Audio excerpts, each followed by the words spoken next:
À 17 ans, je me suis fait arnaquer. Partie 1.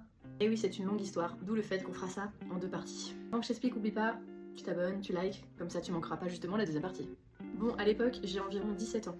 Et vu que mes concerts m'ont donné envie de faire de la musique, je commence à faire des reprises et à les mettre sur YouTube. Bon, j'ai pas forcément beaucoup de vues, mais un jour, on finit par me laisser un commentaire assez spécial. J'avoue que je saurais pas redire exactement le commentaire en question, mais c'était quelqu'un, en se disant manager, qui me proposait en fait de m'aider et de monter avec moi un projet musical. Donc forcément, moi jeune et innocente, qui rêve d'être chanteuse, je saute sur l'occasion, je lui réponds, on commence à discuter, et puis j'en parle à mes parents, qui eux aussi vont être amenés à discuter carrément avec cet homme. Il dit qu'il a un label, qu'il aide des artistes justement émergents à arriver dans la musique, à leur faire des projets, blablabla, blablabla, enfin il sort tout le tapis rouge. Donc forcément, mes parents voulant me faire plaisir aussi, sachant que c'est mon rêve, ils ont dit oui, et ils ont commencé à payer. Je ne donnerai pas la somme exacte, mais ça représentait beaucoup d'argent.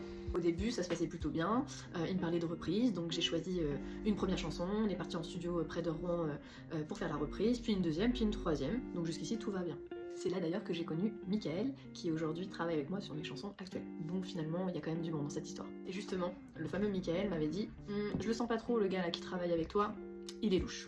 Sauf que moi j'ai 17 ans et je connais pas le monde de la musique et j'ai pas de contact, et donc du coup je me dis non, mes parents parlent avec, si eux ils m'ont dit que c'était good, c'est que c'est bon.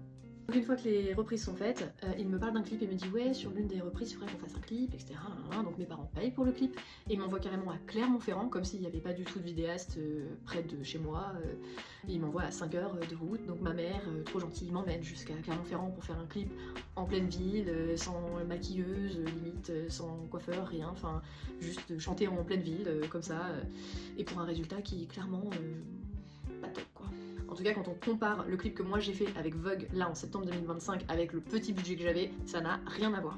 Enfin bref, le clip se fait quand même, et là ce que je trouve un peu étrange, mais pareil, je ne dis rien et mes parents n'ont pas capté non plus, c'est que il va pas forcément publier le clip, il nous l'envoie et puis ça en reste là. Et après, il me parle d'un second projet. Mais ça, ce sera dans la partie 2. Et toi, dis-moi, as-tu déjà été approché par des gens un peu louches ?